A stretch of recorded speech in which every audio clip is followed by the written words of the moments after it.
আগামী 2026-এ মমতা বন্দ্যোপাধ্যায়কে চতুর্থবারের জন্য মুখ্যমন্ত্রী করার লড়াই শুরু। আমরা অনেকটা এগিয়ে আছি, জলপাইগুড়িতে বললেন দেবাংশু ভট্টাচার্য। আসন্ন 21শে জুলাইকে সামনে রেখে পশ্চিমবঙ্গ তৃণমূল কংগ্রেস সোশ্যাল মিডিয়া ও আইটি উইংয়ের উদ্যোগে জলপাইগুড়ি জেলা সোশ্যাল মিডিয়ার যোদ্ধাদের নিয়ে জলপাইগুড়িতে এক কর্মশালা আয়োজন করা হয়। তৃণমূল নেতা দেবাংশু ভট্টাচার্য জলপাইগুড়ির এই কর্মশালায় যোগ দিতে আসেন।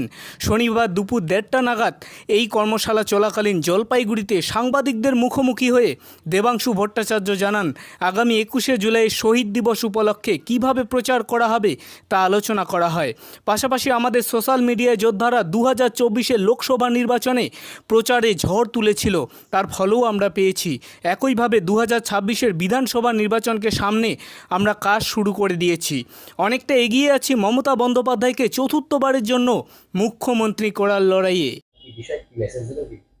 না, আমাদের তৃণমূল কংগ্রেসের আইটি সেলের আগামী 21শে জুলাই রয়েছে এবং উত্তরবঙ্গে আমাদের এখনো একটা আইটি সেলের প্রোগ্রাম হয়নি। সেই জন্য জলপাইগুড়ি স্পেসিফিক্যালি জলপাইগুড়িকে কেন্দ্র করে আমাদের সোশ্যাল মিডিয়ার যারা যোদ্ধারা আছে তাদেরকে নিয়ে এখানে একটা প্রোগ্রাম অনুষ্ঠিত হয়েছে এবং এখানে সোশ্যাল মিডিয়ার যোদ্ধারা আসছে। আমরা সফলভাবে 2024-এর লোকসভা নির্বাচনে সোশ্যাল মিডিয়া ক্যাম্পেইন করেছি, বিজেপিকে টক্কর দিয়েছি সোশ্যাল মিডিয়াতে এবং যার ফলাফল আপনারা দেখতেও পেয়েছেন। মানুষ তৃণমূল কংগ্রেসের পক্ষে এসে দাঁড়িয়েছে। আগামী 2026-এর নির্বাচন বৃহত্তর লড়াই, মমতা বন্দ্যোপাধ্যায়কে চতুর্থবার মুখ্যমন্ত্রী বানানোর লড়াই, এবং যে লড়াইতে ইতিমধ্যেই আমরা অনেকটা এগিয়ে আছি। তো এই সোশ্যাল মিডিয়ার যোদ্ধাদের নিয়ে আরো একবার ঝালিয়ে নেওয়া এবং আগামী 21শে জুলাইকে কেন্দ্র করে কিভাবে কি প্রস্তুতি হবে, কিভাবে আমাদের সোশ্যাল মিডিয়ার প্রচার চলবে এবং আগামী দিনের রণকৌশল কি হবে সেই নিয়ে আমাদের আলোচনা। কতটা উন্নতি হচ্ছে সোশ্যাল মিডিয়ায়, কত কেমন ছিল আগে বর্তমানে? দেখুন, সোশ্যাল মিডিয়া তৃণমূল কংগ্রেস এখন অনেকটা এগিয়েছে, অনেকটা ভালো জায়গাতে আছে।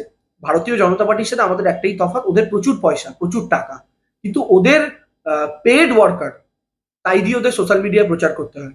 তৃণমূল কংগ্রেসের হয়তো অত টাকা নেই সোশ্যাল মিডিয়ায় প্রচার করার মতো, কিন্তু তৃণমূল কংগ্রেসের ওয়ার্কাররা প্রত্যেকে তাদের ইমোশন দিয়ে লড়াই করে, আবেগ দিয়ে লড়াই করে। ফলে আবেগ বনাম অর্থের লড়াই যতবার হয়েছে আবেগ জিতেছে, অর্থ হেরেছে। 2021-এও হেরেছে অর্থ আবেগের কাছে, 2024-এও হেরেছে আবেগের কাছে অর্থ, এবং আমাদের বিশ্বাস 2026-এও আবেগ জিতবে, অর্থ হারবে।